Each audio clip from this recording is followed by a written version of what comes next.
Good evening and welcome to a Baroque Christmas with Eboracum Baroque and York Gin. We're delighted to present this concert, which was filmed back in October of this year in the beautiful surroundings of Wimpole Church. There's a wide variety of music, from vocal music by Bach, festive carol arrangements by Charpentier and atmospheric seasonal music by Vivaldi. We also take in two performances from the Eboracum archives from two of our favourite venues. The first of these pieces was filmed last Christmas in the beautiful Georgian chapel at Wimpole Hall, and the second in the wonderful acoustics of Canons Ashbury Priory back in 2019. We very much hope we can return to these beautiful places next year. My thanks to York Gin. It's great to collaborate with them again virtually, and here's to hoping that in 2021 we can present concerts again together in York. They have a fantastic festive interval planned, so have your drink of choosing at the ready. If you would like further information on all the pieces in tonight's programme, then please do download a programme of tonight's concert, which you will find a link to in the comments on YouTube or the chat on Facebook. Thank you all for your continuing support throughout these challenging times, and we hope to see you in person in 2021. But for now, sit back and enjoy our festive offering, a Baroque Christmas. Hello and welcome to a Baroque Christmas. We'd usually be presenting these festive concerts to audiences in both Cambridge and York, but alas, this year, due to the COVID-19 pandemic, we offer this concert to you in the comfort of your own homes.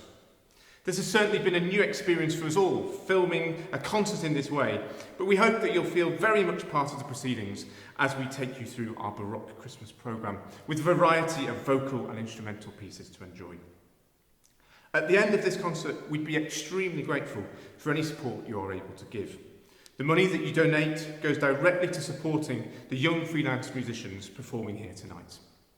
Since March 2020, classical musicians, like many across the arts, have suffered greatly and face very uncertain futures. Your support is vital in supporting careers to continue. Please donate what you can, and we recommend donations of £15, around what you would usually pay for a concert ticket. We're delighted to be collaborating again with the fantastic York Gin, who will be providing some virtual interval drinks with gin tasting and cocktails with a festive flavour. But now we begin with Bach and a joyous aria from his Christmas oratorio, Großer Herr.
Krippen schlafen.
Next to a piece by the Neapolitan composer Nicola Porpora, he wrote over 40 operas and 135 cantatas, and his career took him to Rome, Venice, Vienna, and London. It was in the latter that he was tasked to run a rival opera company up against Handel, and it didn't go well, ending in bankruptcy. His cantatas were described as models of perfection, and this one, Stella Lucida, is certainly no exception. It is in 4 movements and in the key of A major, a particular key that composers often use to portray pastoral scenes. The first movement translates as the stars shine brightly, come and let the sparks disperse the darkness. A recit movement follows, I am tormented with sighs, but I am swiftly comforted. And then we hear the joyful pastoral 12/8 aria that follows, that heralds the birth of Jesus, and it translates, in our deep dark prison, 1,000 rays will shine upon us. Alleluia.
Well, good evening and welcome to your interval drinks with York Gin. My name is Susanna and this is my very gorgeous colleague Jo. Good evening, Jo. Yeah, good evening. Welcome to our interval.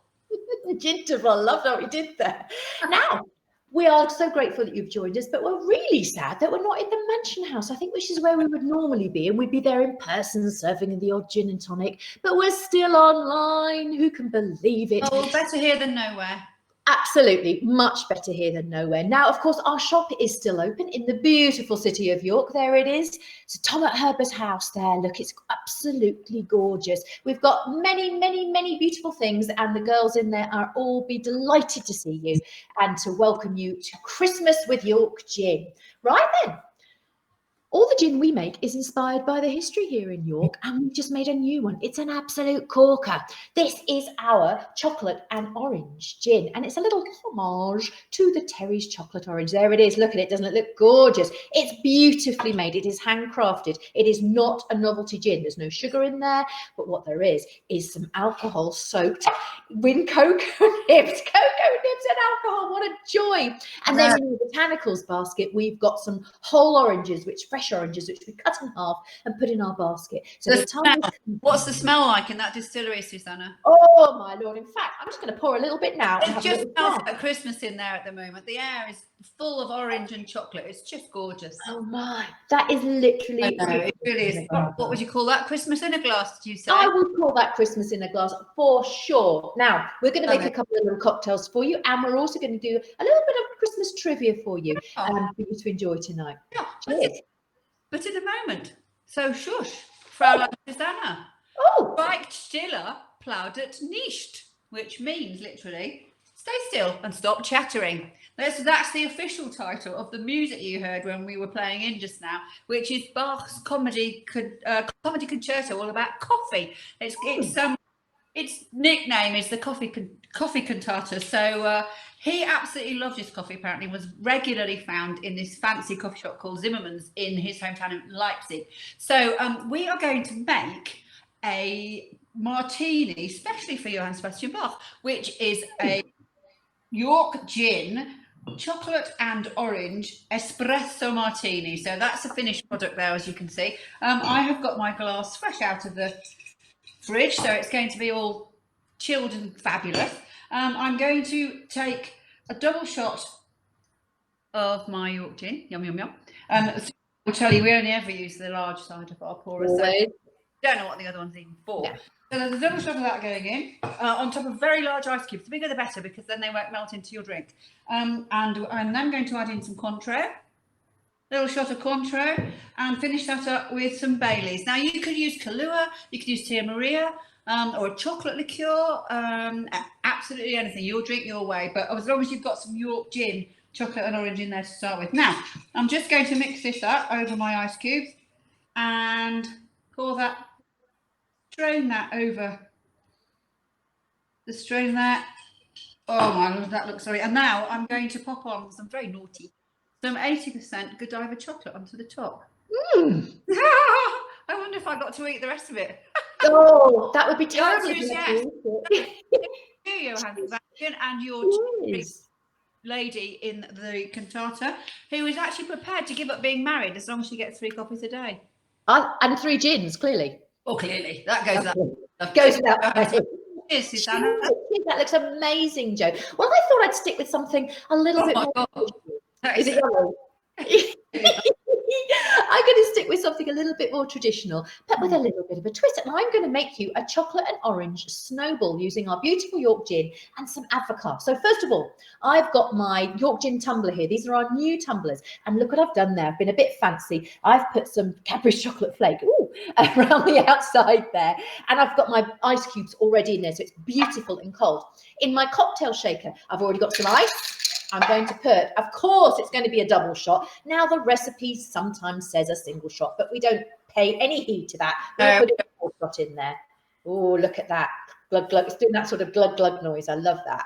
Glug, glug, glug, glug, glug, glug, glug. It's the best sound effect in the world. It's official.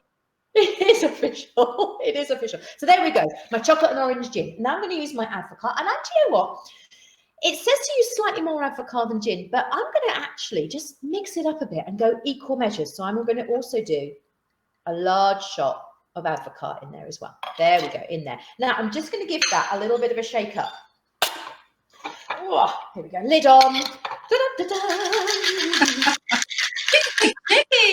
Yummy! Mix it all up in there, and then I'm going to pour that into my. It already looks amazing. Now, if you like your drinks a little bit sweeter, I would add lemonade to that. Now, I don't like my drinks terribly sweet, so I'm actually going to use some soda. So I'm going to pop some soda in there just to the top to mix. I'm going to use my lovely metal straw to give it a little stir. Whoop, you don't want it frizzing over. And then I'm going to put, I've just made some little orange wheels there. So I'm going to pop some orange wheels in there. You're very good at those. Yeah. And then just because you can't have too much, I'm going to put another little sprinkle of chocolate. Oh my word, that looks amazing. So look, there it is. That is my finished York Gin Christmas Gin Snowball. They're really good, those new glasses, and they go in the dishwasher as well. And they're very sturdy. I think they're really super. Oh my! Is that yummy? That is a must. It is absolutely delicious. Nummy. Now then. Right then, while you're slurping on that, shall I get everybody started on our first little gin? Yeah, some gin trivia. All right. Yeah. We've obviously been talking about chocolate and oranges, and everybody knows the famous chocolate orange, which was of course originally made by Terry's right here in York. Now, get through a fair old few of these chocolates at Christmas time, but well, and through the year, to be fair. How many chocolate oranges are sold every year? Is it 100 million, 10 million, or 44 million? It's a lot anyway. Whichever the number that is, that's a lot of chocolate oranges. That is a lot of chocolate oranges. I really like them, actually. Oh, you don't like them?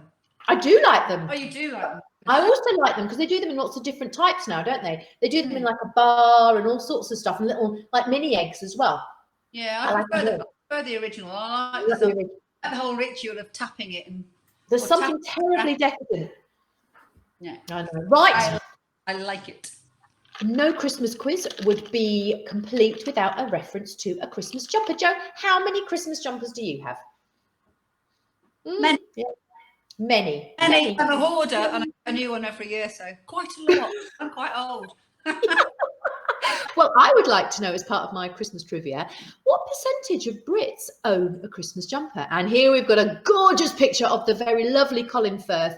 I think it must be in his Mark Darcy days from the Bridget Jones films. And he's wearing 3 splendid jumpers there. But what percentage of Brits own a Christmas jumper? Is it 100%? Well, it's 100% of Joe Hurd's, I can tell you that much. Is it 82% or is it 57%? What do you think? Well, you think 100, don't you? Because you just... If you haven't got one, I'm not sure what's wrong with you, frankly. Okay, next question. Now then, which Christmas song is a bit of a cheeky dig at employers generous at Christmas time? Come singing on the door with your little lantern and your begging bowl out, and you want something decent in it. Was it The Holly and the Ivy? Yeah. Cry in the Night? Or We Wish You a Merry Christmas? One of those. It's a bit of a dig to get them to dig deep. Okay. So we want our employers to be a bit more generous. Are you listening, good people of York? No, we're only kidding. They're already very generous. They are already very, very generous. Yes, cheers to everyone at York Gin. All right, I suppose we want to give some answers to those little bits of trivia there. Is it me first? Yeah. Right then. So yes, the answer is in fact 44 million chocolate oranges every year. And they're sold in 7 different countries around the world, with 9 million of those here in the UK alone. We all had a bit of a harumph 4 years ago when they reduced the size, and they didn't take the price down. Of course, the price went up, the size went down. Right. And they took. You remember that nice bit you used to get in the middle, like that's my favourite bit. Full bit. Well, that's been removed, and there's a gap for air now instead. But hey ho. Yes, they've been made here in York since 1932. That's right. And do you know, right in the centre of York, there's that fabulous Terry's building, right. Opposite Betty's. That's right opposite Betty's. Well, that only closed in 1980, and I would have thought it was much earlier than that. Have you been in? Because it's absolutely beautiful. You know, all that wooden panelling with the Terry's, all the original stuff. Gorgeous. Well, as luck would have it, they have just reopened that building as a bar, and apparently it's going to have an amazing rooftop, and it's going to have lots and lots of, just amazing rooms and different cocktails. And they're working with us, alongside us. Now, their bar is called Impossible Bar, and that's brand new in the centre of York, and they are obviously big fans of York gin because a lot of their cocktails have got our beautiful York gin in them. So cheers to you. With all this social distancing and having to be outside, I hope that's going to go very well for them. I hope it goes well for them. Of course, they'll have to be serving substantial food as well while they're at it. So not just a packet of crisps. Or no, but you are now. What did I read the other day that you can have, as long as it's got beetroot salad or something? I think you're okay. Well, or somebody was saying a Scotch egg, but it's like, yes, it's Scotch egg with a beetroot salad. That's the one. That's the very one. All right, let's get back to a picture of Colin Firth, because that's really what we want to be looking at. And it's actually 82% of Brits own a Christmas jumper. Well, I'm surprised it's not even higher than that. I think most people have a Christmas jumper. And well, Joe has many, obviously, as we already know. But yeah, that's Colin Firth. He has a Christmas jumper. Now, that would only have been improved had it been Daniel Craig wearing his little blue trumpets. But that's just another story. That's another story. Yes, if you want to know more about that, just tune into our shows on a Friday night and we'll tell you all about those trumpets. We certainly will. So regularly. Yes, we do regularly talk about Danica. We did throughout lockdown 1, we did a weekly gin show on a Friday evening online. Obviously, we can't be in the same house at the moment, so we had an absolutely amazing time. We drank a lot of cocktails and we found out a lot about gin. But at the moment, we're just doing a couple of specials. In fact, we did our Christmas special last night, so I hope you tuned in. If you did tune in, thanks for that. If you didn't, there'll be a new year. Yes, exactly. Catch it on YouTube. Lots right, tell us about that threatening song, Joe. What was going on there? Not very threatening. It's a mild threat. Just mild. One of those things you get at the beginning of a film. Mild threat, really. Yeah, mild threat. Yes, it's actually, we wish you a Merry Christmas. It goes back to the 1500s, but it was given a massive resurrection in about 1935 by a Bristol University lecturer called Arthur Worrell, and he brought it back in and actually added a Happy New Year, I think, to try and make it sound a bit less threatening. So yes, because the words go, give us some figgy pudding or something like that. We won't go until we get some. We won't go until we get some. So they're on your doorstep until you cough up, basically. So bring it right here. That's right. We shall not be moved. Yes, I think so. Carol. Yeah, I think that was definitely what it was all about. I think it was just mildly threatening, with perhaps a little bit of joshing Mary in there as well. But there you go. There you go. Right, I think the word was said in jest.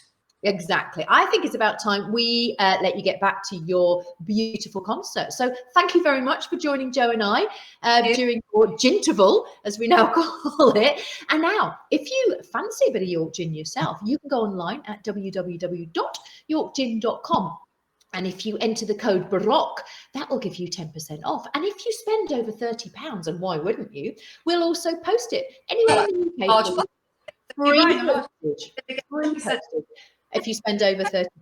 So enjoy your concert. Thank you very much for joining us for your ginterval, and we will see you next time. Happy Christmas. Cheers.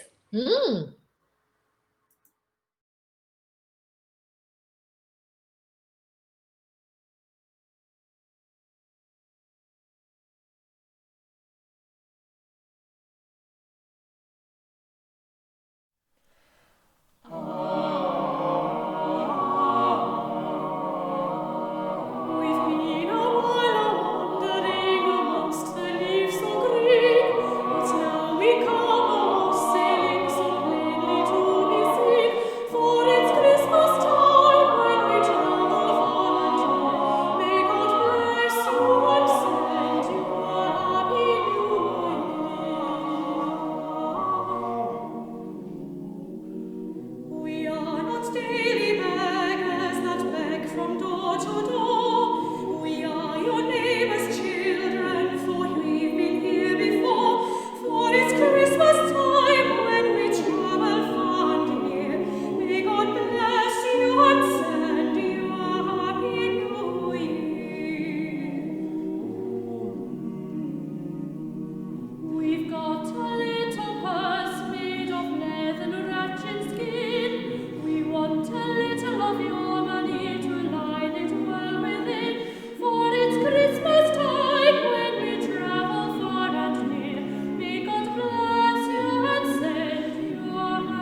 Torelli isn't a household name to many, but for trumpeters he certainly is. He's credited to have composed over 30 concertos for the trumpet in various forms, from one instrument right through to 4 trumpets at the same time. And this one is one of them in D major in 3 short movements. You'll see that I'm playing on the Baroque trumpet, which is rather different to what you would usually expect to see these days on a modern trumpet. The 2 big things, of course, is the size, double the size of what we would usually be playing on, and also the finger holes, which help us to get a few of the notes a little bit more in tune. So this is one of Torelli's 30 concertos for the trumpet.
to tremble from cold in the icy snow, in the harsh breath of a horrid wind, to run stamping one's feet every moment, our teeth chattering in the extreme cold.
Before the fire to pass peaceful, contented days while the rain outside pours down.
We tread the icy path slowly and cautiously, for fear of tripping and falling, then turn abruptly, slip, crash on the ground, and rising hasten on across the ice, lest it cracks up.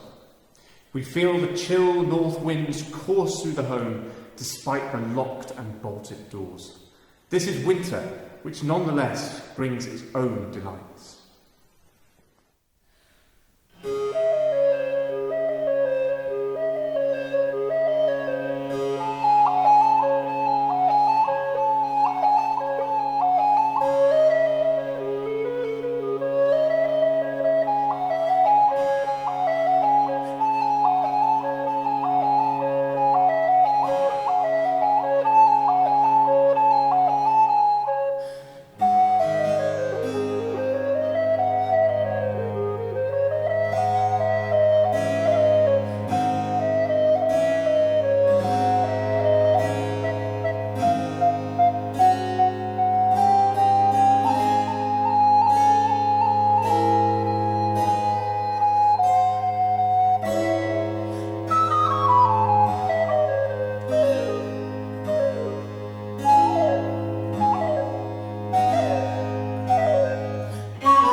Thank you once again for joining us this evening, and we hope we have brought some festive cheer in these unprecedented times. As I mentioned at the start of this concert, we would be incredibly grateful if you're able to give a small donation of £10 to £15 at the end of this performance. All the musicians involved in tonight's performance are young freelance musicians, and our careers going forward have a rather uncertain outlook. The money donated this evening will go directly to the musicians performing and to Eboracum Baroque. We are determined to present an engaging programme of events going forward into 2021 and beyond, in whatever format is possible. In order to continue to strive to further develop our work, we require your support to make this happen. Thank you. We return to Bach and a Christmas movement from Bach's original Magnificat in E-flat, which would have been performed in Leipzig in his first year as director of music. The duet is based on a Latin hymn relating to Mary and Joseph, expressing their joy at the Holy Birth. So it's no surprise that Bach sets this as a duet for soprano and bass in a lively gigue. It translates as, "The branch of Jesse has blossomed, our Emmanuel has appeared. He has assumed mortal flesh to become a delightful boy. Alleluia."